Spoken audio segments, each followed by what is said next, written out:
Well, this was more fun than I thought it was going to be. Stick around to the end for the final thoughts. You might be surprised as much as I was.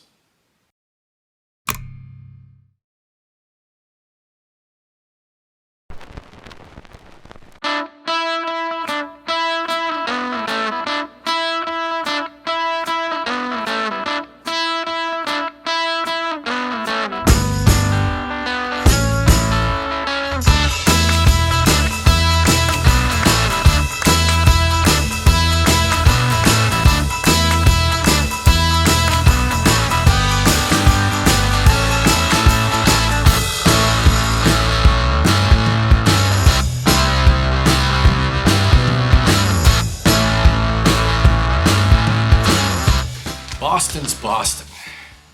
Let's go on a little journey today. This album's been around since as long as I can remember listening to music. Picture yourself, it's 1977, the summer of 77. I'm 7 years old, about to turn 8 years old. We're at a lake called Crystal Lake. I'm out there collecting bottle caps underneath all the pine trees, and this album is playing. It's playing at home or in the car on the 8-track machine. This album was everywhere. Summer beach vacations that summer, it's being played on the boardwalk. Fast forward a few years to my high school years, and maybe 86 or so. I might have skipped a day of school with some friends, and we traveled up north to the mountains, and this album was part of that trip. In fact, it was even mentioned in the yearbook through one of us that year. Fast forward one more year to 1987. This band was coming out with their third album called Third Stage. And I remember these guys parking their butts down at the Worcester Centrum for, gosh, it must have been 2 weeks straight. They just owned that place up here in New England. They were kings. I remember sometime in the mid to late 80s, I'm working at a grocery store, and wouldn't you know it, in walked Brad Dell. He was a local hero to all of us, and he lived in the same town we did. You guys can do the math on that one. It's winter time, and what I remember him coming in for, he came in for a 6-pack of Miller Lite and some ramen noodles. Yeah. He was wearing, had the big hair still, and he had a trench coat and jeans. And if I remember correctly, his winter car, I want to say it was like a Honda Prelude. Cue the picture now. These guys, and then afterwards, obviously, I saw Brad Dell play with a band called Beetlejuice. It was his Beatles cover band. Watched him play in Somerville, Massachusetts a couple times. Maybe some of you were there. And then, of course, I did get a chance to see Boston play. Maybe it was about 2 years before he passed. Something like that. It was a big resurgent for the band, and they were back in full swing, and it was outstanding, and he didn't lose an absolute thing on his voice. They were great that night.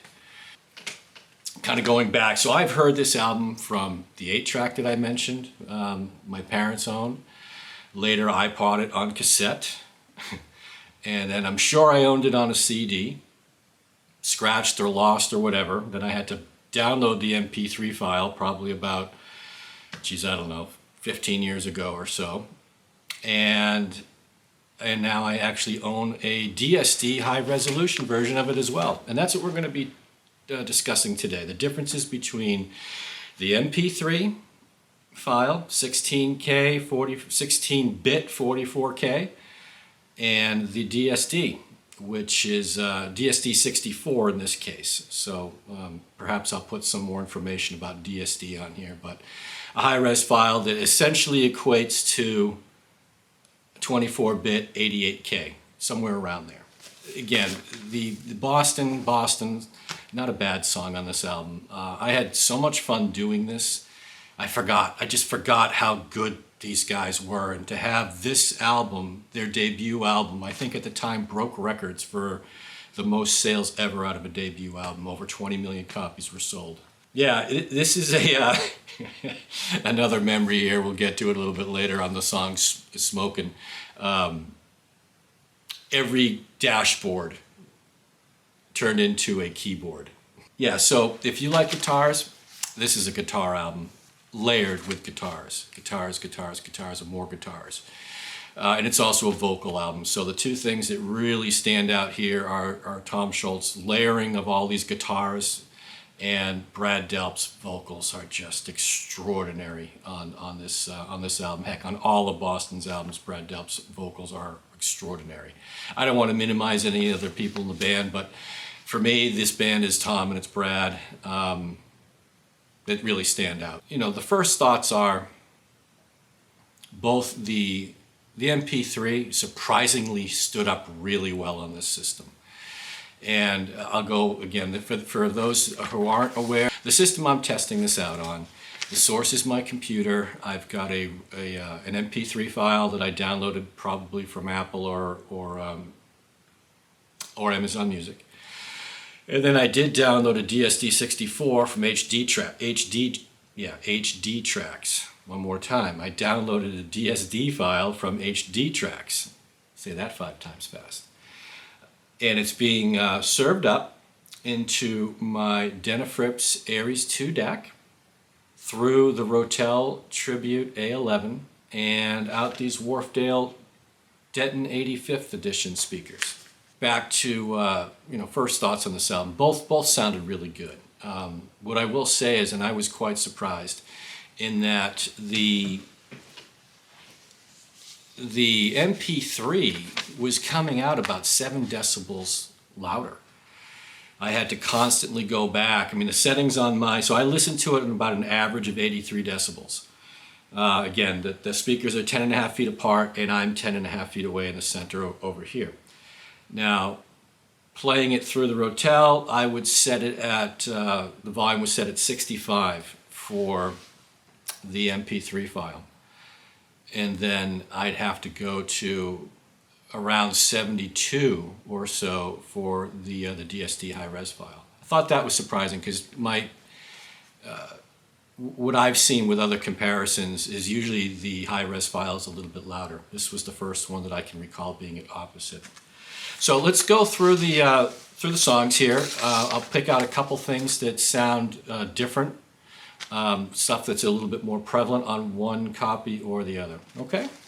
This album was recorded between October of '75 and April of 1976. It was produced by John Boylan and Tom Scholz. And it was released on August 25th, 1976. So about a year before I referenced my first memories of this band earlier in the episode here. I did mention that it was the best-selling debut album at the time, with over 20 million copies sold worldwide. And again, we're going to discuss the differences between the 16-bit version and the DSD64. All right, so More Than a Feeling.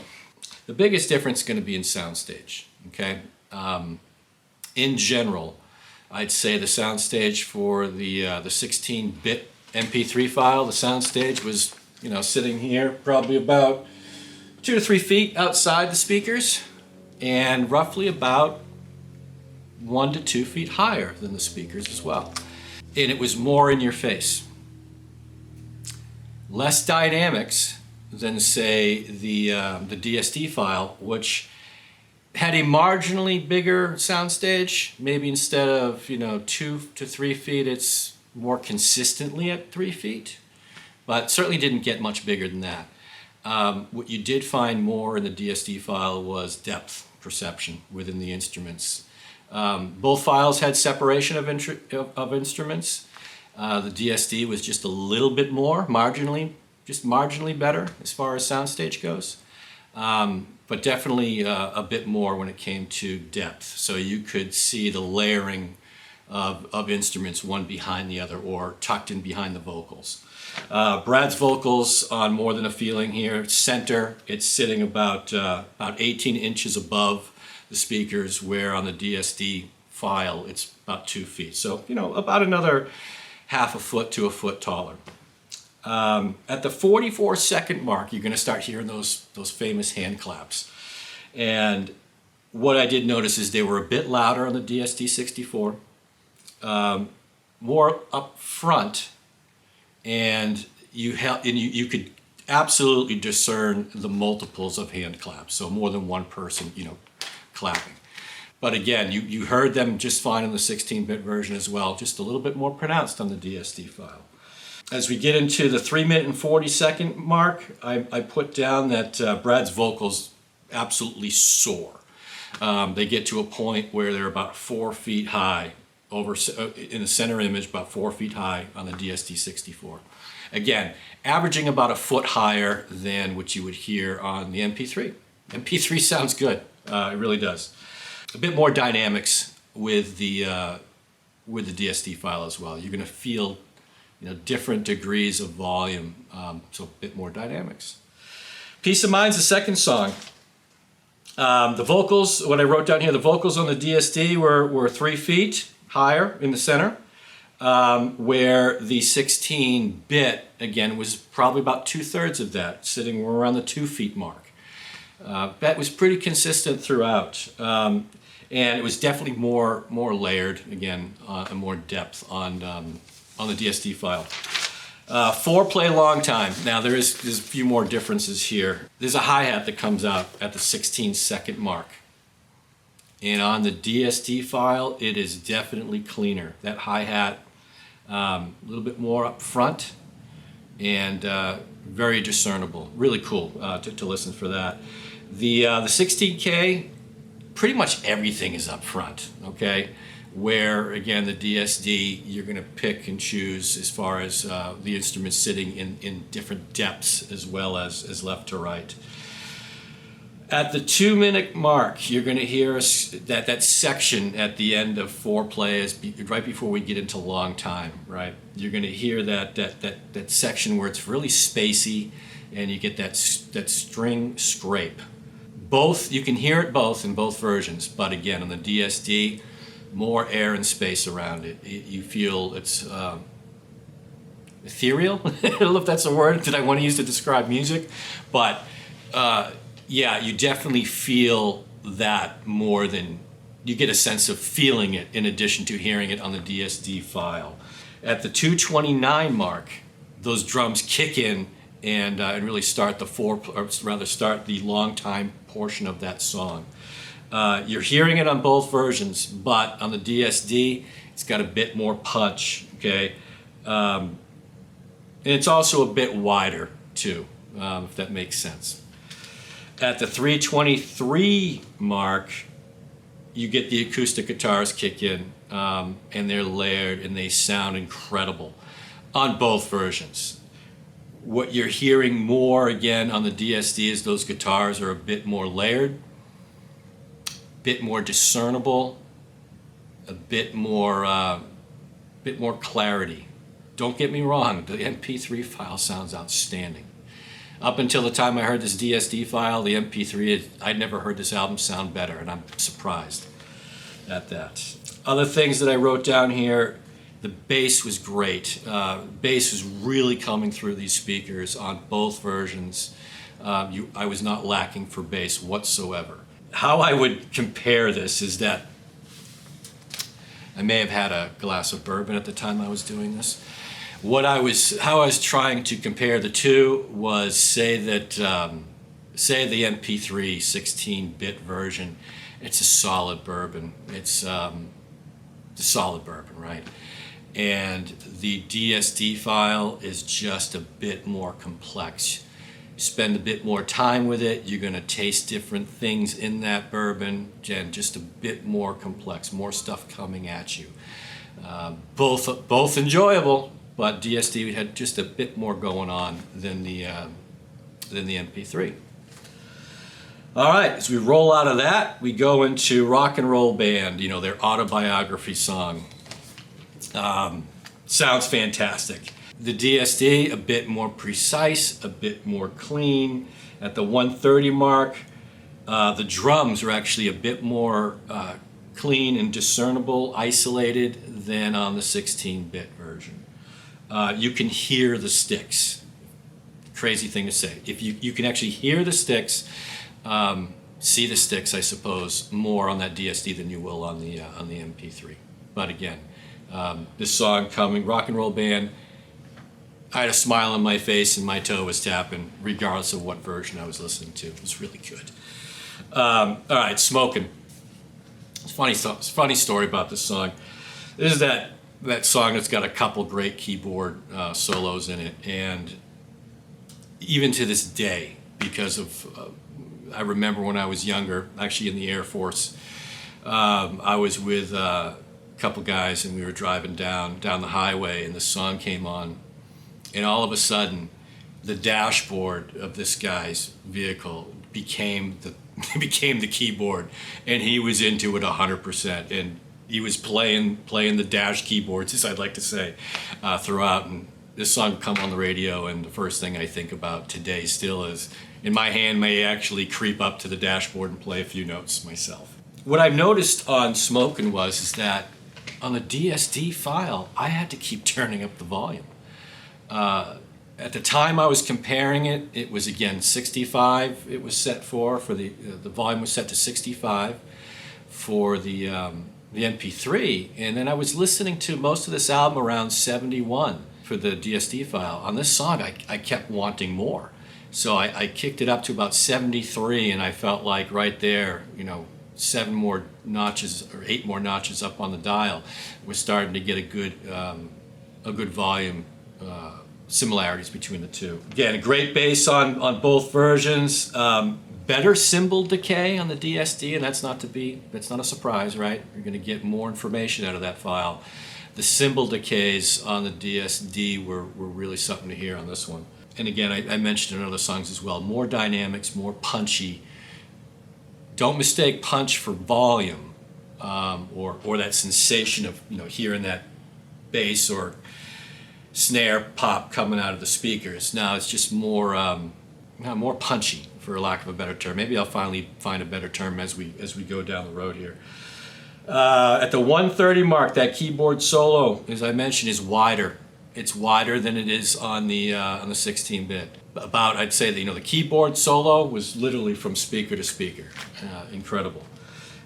And you're getting more space with that as well. It didn't sound like a different song. It didn't sound like a different instrument. It just sounded like, as far as the mixing went, it was brought more up front, if that makes a difference. It kind of goes back to dynamics. From the 324 mark to the 340, it's not the main organ, okay? Because, I don't know, I put it as a pipe organ. It's not a pipe organ. But there is another organ playing in this mix, and it's definitely more prevalent. I wasn't hearing it on the 16K. I had to go back to the MP3 and listen really hard, and I did hear it there, but it was definitely in the background.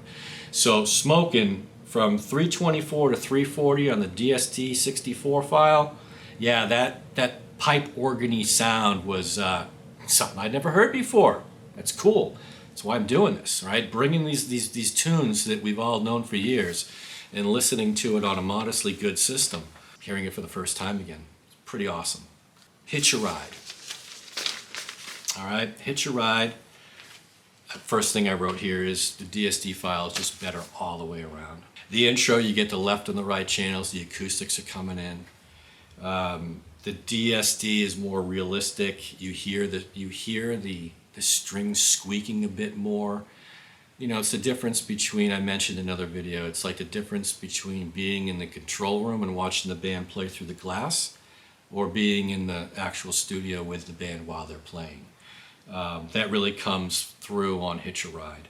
I wrote awesome guitars on both lists, and again, this is a guitar album. What Tom Scholz did with, did with these guitars, miraculous.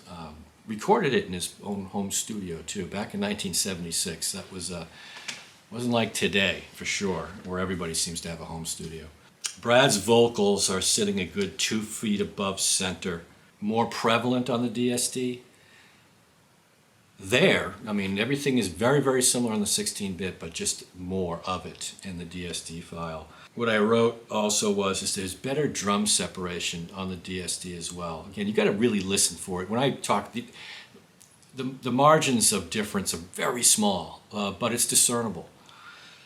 At the 157 mark, the lead guitars everywhere, wide and tall. Again, the guitars on this thing just soar. The lead was great. Huge smile on my face listening to this, going through this process. I hadn't listened to it in a while, certainly from start to end. And I did that about 3 times to get these good difference between the two. And man, it was a lot of fun. At the 240 mark, the hand claps are definitely more prominent coming from the right channel. So in the DSD file, just like an earlier song, you're hearing those hand claps a bit more prevalent, and you can hear the multiples of hand claps as opposed to it kind of just being one loud hand clap. Awesome song is what I wrote. Just an awesome song regardless of which version you're listening to. Big smiles on my face. And that rolls into the 7th song on the album, Something About You. Right away you hear Brad's vocals. Nice low bass as well. Sounds really good on both versions. The DSD file, Brad's vocals are a little bit higher, a little bit wider. No tonality changes, just bigger. 28-second mark is when that classic Boston sound jumps out with those guitars. I mean, if you wanted to pinpoint a section of any song that's the Boston sound, yeah, the 28-second mark and Something About You, that's it. Vocals were tucked in a little bit behind the guitars on the DSD file. Not behind it, but just a little recessed compared to the guitars, where on the 16-bit version, they were pretty much, at the same plane. Not a lot of depth there, just the same. And I just wrote great outro. In the DSD file, you can actually get the sensation of seeing the strings buzz as it fades out. Great Boston tune, great on both versions. DSD, you're getting a bigger Brad and bigger guitars throughout that song. And the last song. This is the one I had the most fun with, and frankly, this is the one that put the biggest smile on my face, and I was surprised at the end of it that this was going to be the one that was my favorite song on the album, and really for the reason of why I'm doing this to begin with is soundstage. This thing had the biggest soundstage on the album, regardless of version. Again, 16-bit or 24, or 16-bit or DSD in this case, you were getting a huge soundstage. Full, high and wide, definitely the most enjoyable to listen to. Most holographic, so close your eyes and you're going to get instrument separation. You're going to where everything has its place, definitely discernible from every other instrument or layered instrument that's being added here. It's got the most space and air of any of the songs, to my opinion anyway. It had the most air and space than any other song. And again, regardless of version, obviously more of it in the DSD file, but even the 16-bit MP3, this had the biggest soundstage and as much air as you can get out of an MP3. I was shocked. This song was a soundstage person's. I was just, again, really surprised about this song. Definitely the most enjoyable, and close your eyes and you can see the band right there in front of you. It was fantastic. So as we wrap this one up, you might be surprised. So as far as pricing on this stuff goes, right? You can get it. You can get the CD right now on Amazon. Today, it's the last day of January 2024. And as of today, the HD tracks that I ordered, you can get the DSD64. It's the only way that they offer it, by the way. You can't get it in 24-bit 96 or 24-bit 192. It's only DSD64, which again, doing a little bit of research, equates somewhere to around a 24-bit 88K. All right. The CD is $5 on Amazon. And the MP3 that I downloaded a while ago, I double-checked the price on that. The 16-bit 44K MP3 is $9. It's $8.99. So, we talk about high-res files here, right? Was it worth it? I don't know. I mean, if this album is on your desert island list, this is a great album. Again, I went through it earlier. I've been listening to this album for 47 flipping years, and it's great. Love it. It's not on my desert list though, but it's, you know, it's in my collection. I listen to it fairly frequently. I don't skip a song when it comes on the radio. For me, I'm sticking with the MP3 file. That was a ton of fun, man. I was blown away. I was shocked. It was punchy. It was in your face. It was fun. My toes were tapping. My head was bobbing, and it was a lot of fun. The mindless fun, right? I didn't have to think about anything. I just say, it's grabbing grabbing just like a Maker's Mark or some decent bourbon. It'll toss you around, you'll have a good time, and you'll get to your destination. That's how I would equate it to this. If this is on your desert island list, then the DSD64, yeah, it's better. It's better. It's got more depth. You've got more crispiness, more hard edges, a little bit more high definition, so to speak. But it's not that much difference. It really isn't. So typically I'm going to side with the Hi-Res file just about every time. But maybe the recording was so good to begin with on this thing that it doesn't matter. So I'd recommend stay with the MP3. I can't believe I'm saying that, but yeah, stay with the MP3. It's a ton of fun, and it's it's almost 2/3 cheaper. So my really quick back of the napkin math. And that's it. That's Boston. Boston's Boston. First album, great album. It's been in my life pretty much the whole time I've been listening to music or cognizant of listening to music. And I had a blast. I had a real good time listening to this. So let me ask you guys, whether you're older than me, my age, Gen Xer, or younger, how did you come to this album? Obviously, if you clicked on here, you liked the album. So how did you find out about it? What brought you to Boston's first album? Are you a New Englander and you just you always known about Boston your whole life? Or are you from someplace else that it sounded so different in 1976 that this really was kind of a new sound that was coming out for rock at the time, arena rock, whatever you want to call it. And how do you listen to it? Do you listen to it on vinyl? I've never listened to it on vinyl. I'm curious. So yeah, if you can put in the comments, how you came to this album, and do you remember it like I do, being a kid and this was just everywhere all the time? So that's it. Appreciate you sticking around, and we'll have something ready for the next episode, okay? So if you liked what you heard, yeah, hit that like button. It's free. Doesn't cost you anything. I will have more coming out here as well here shortly. So in order to see that first, hit the subscribe button. Again, free of charge. You don't have to pay anything to do that. And if you decide later on down the road you want to unsubscribe, go for it. And that's it. Thanks. Appreciate it. Relax. Take some time. Listen to the music like it's your first time again. It may surprise you. It may get your foot tapping, may get you smiling, and most importantly, maybe you just gave yourself a good 45 to 50 minutes to just chill out for that part of the day. Okay? We all need a little bit of time to ourselves, and what better way to spend it than listening to your music for the first time again. Take care. Thanks.